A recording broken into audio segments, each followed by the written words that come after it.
Shabbat Shalom, everybody. My mother, Aleha Shalom, may she rest in peace, had a very good sense of humor. And I believe I've shared this privately. I don't believe I've shared it publicly. But years back, when I was in rabbinical school, Deanna and I went to my parents' house, and we were chatting after dinner. And my mom said, it's nice that you're in rabbinical school. When my friends ask what you're up to, if I say rabbinical school fast enough, they hear medical school.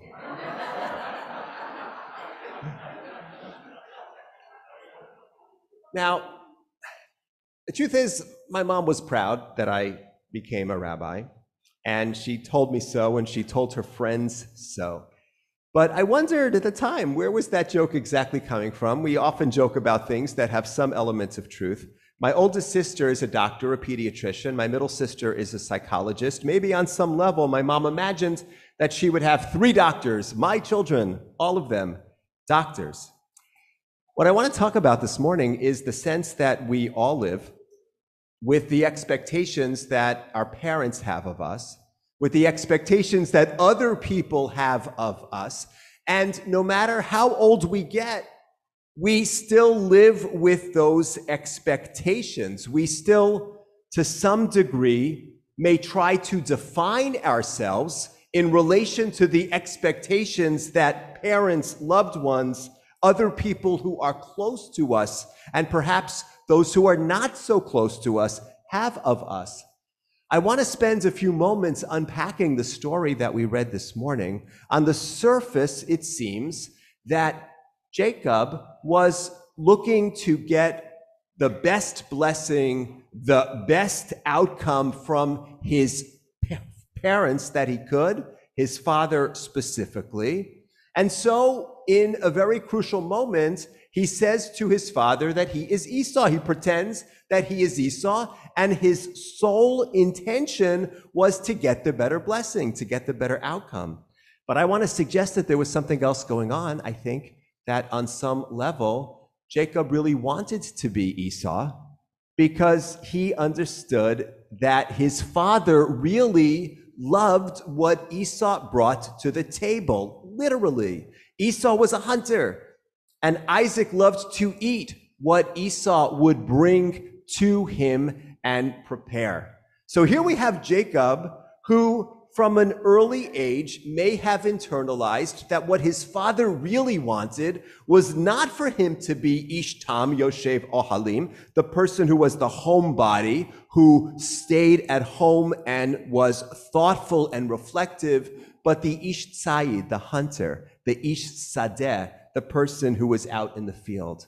Now, there's a very crucial moment where Isaac suspects that the person in front of him, pretending to be Esau because he makes his arms hairy like his brother, is actually Jacob. And he says, "Are you really Esau?" And Jacob says, "Ani," which is a very simple Hebrew word. Ani means I. In this context, it probably meant I am. Rashi, the medieval commentator, says Jacob didn't actually lie. He didn't say, "I am Esau." He just said, "I am." Any one of us who has said something to our parents that isn't quite a lie, but you kind of like slip it in, understands that Rashi is trying to get Jacob off the hook. But Jacob does seem to be admitting in that moment that he is his brother. So I want to invite all of us to just take a good look inside. And I want us to try to think about the subtle and the not so subtle ways in which we put ourselves out in the world not as we are, but as we think people expect us to be. Whether that's our parents, or our siblings, or our friends, or our community, there are all sorts of messages, overt and covert, that we are given from an early age about who it is that other people want us to be. What are the things to which we say, "Ani," I am, because we think that we should be a certain way? not so much that we're putting ourselves out there the way that we are. And I want to challenge us to think about that. It may be things that are large, and it may be things that are small. It may come from way back, or it may be more recent. Often, siblings will subtly and not so subtly compete for the affection of their parents decades after they are no longer children, sometimes when their parents are no longer alive. And this happens even if the parents did a beautiful job of trying to validate and affirm each of their children.